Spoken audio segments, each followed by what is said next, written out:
back to Take It Slow Homestead, and thank you for staying with me. For the last month, I've been recovering from some weakness caused by a hemorrhagic stroke, and I'm so thankful to be on the mend. I've had to be patient and take it extra slow and let the garden go. But not all is lost, and today I would like to share with you the best garden update I can come up with at this point. So let's go take a look at the garden after 1 month of neglect.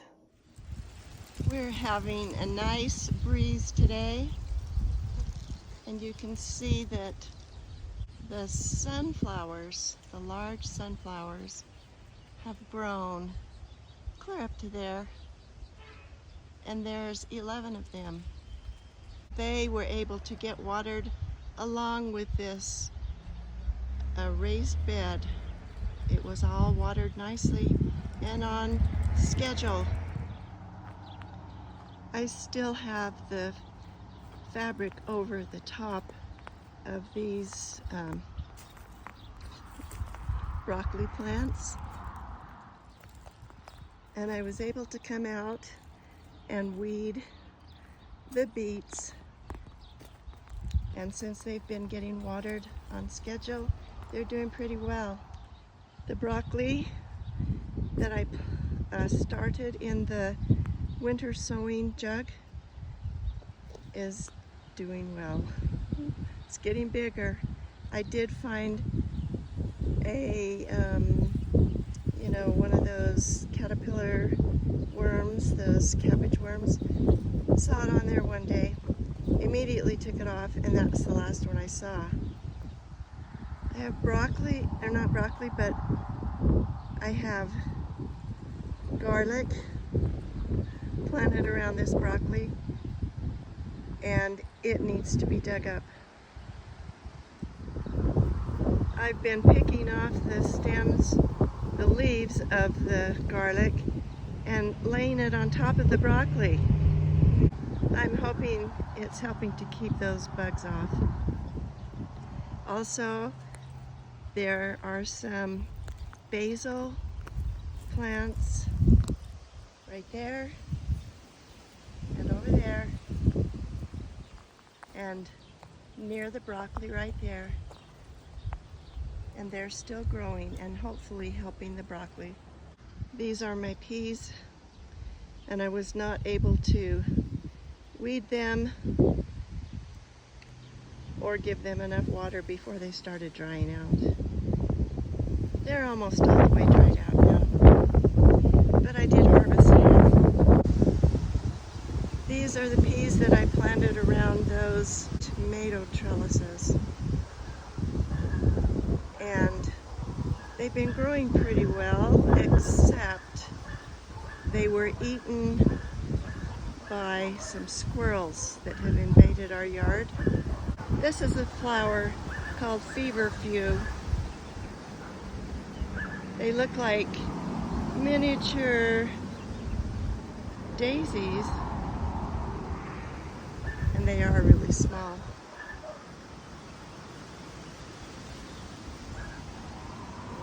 They're some kind of an herb.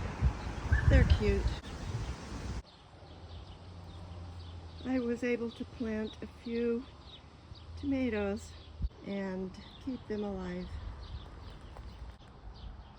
There's a lot of sticks out here that have fallen down from the trees that are above.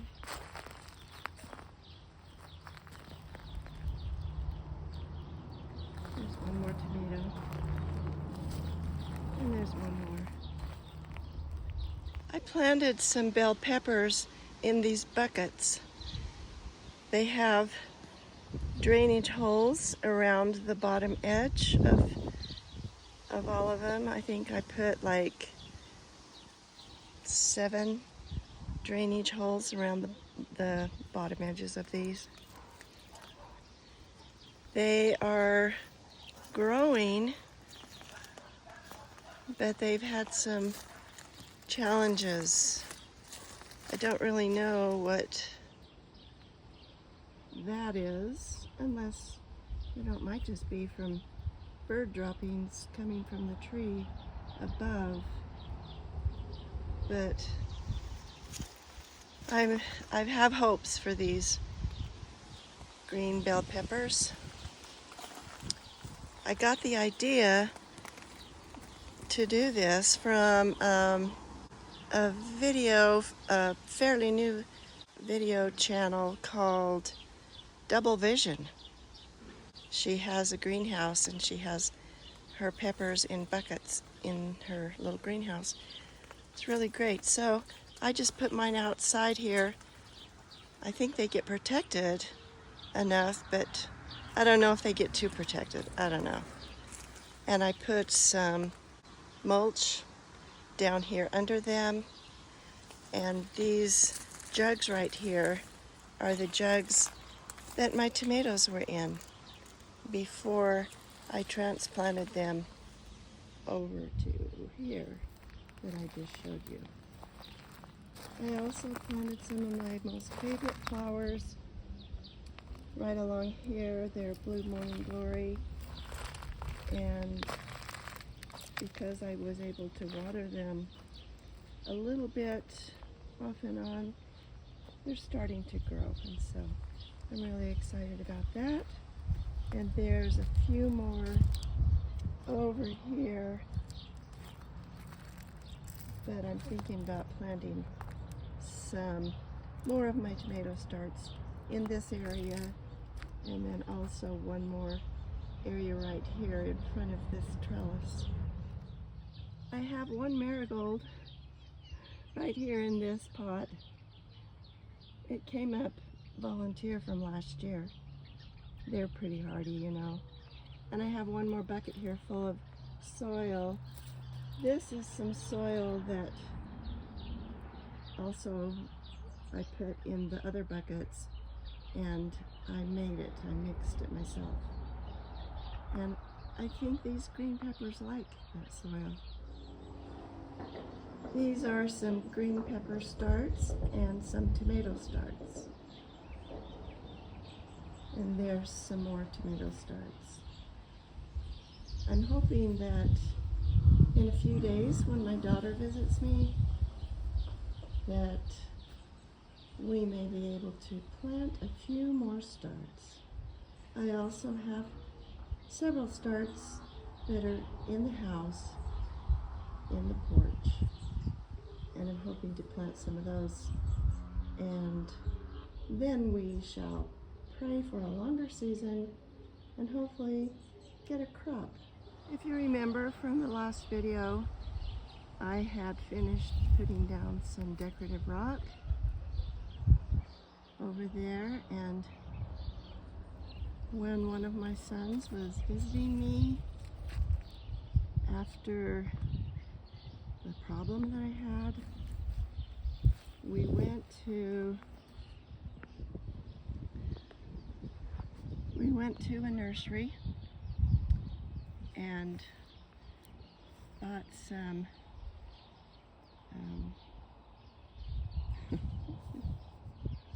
railroad ties. Sometimes I still have to think really hard and before I can come up with the word.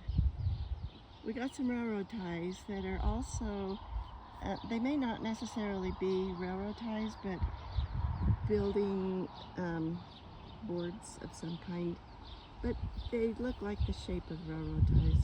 Anyway, this is the area where I hope to someday soon, this summer, level off this area right here for a future mini greenhouse, if you remember that video. So, it needs to be leveled, needs to be straightened, and then we will put the cattle panels that are hiding in the weeds right here. We will put these over the top actually 3 petals, which would be about, oh no, let's see, 4. I think it's 4 that we're going to be doing, and it would be about 16 feet long and 8 feet wide. And I got this idea for this mini greenhouse from Flannel Farms, which is a channel that I like to watch. Good information and good humor. So, not to mention all of the other ones that I like to watch that give me a lot of really good ideas of things that I can do here. Before I was not able to get outside and work yet, I did pull some weeds. You know, those sticker weeds that stick in your socks, foxtails.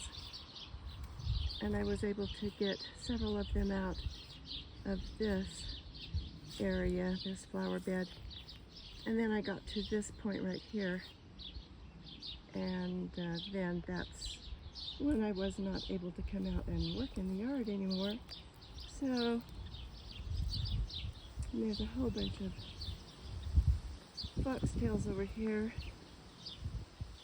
I'm hoping to get out here in the next little while because I've been as patient as the doctors told me to be and trying to take it slow. And as you can imagine, if you thought I took it slow before, I think I'm really going to take it slow now.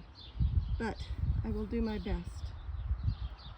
I'm really anxious to get back out here to the strawberry asparagus patch. Remember this area where I've got 3, well, starting right there, I've got 3 patches, 4 patches of strawberry and asparagus, and they're doing really great except for their weeds.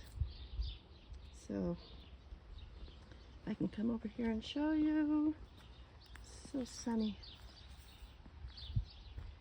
You can see the asparagus clumps, and right along here, let's see, right there, they're doing well. I did come out and pull a few weeds right there one day, and then I got a headache, and I thought, okay, not going to do that anymore. So there's some more asparagus. It's doing really well. Strawberries aren't doing that great. The best patch is right there. That one's doing pretty well, spreading. Except, you know, there's a lot of weeds around it. So I'm hoping that after this week, I will be able to do more work and at the same time take it easy, you know, be careful, take it slow, be patient. Okay, how are you guys? My hens are beginning to get their feathers back from when they were molting. And the water is dripping. One good thing about a leaky faucet is that your hens always have fresh water.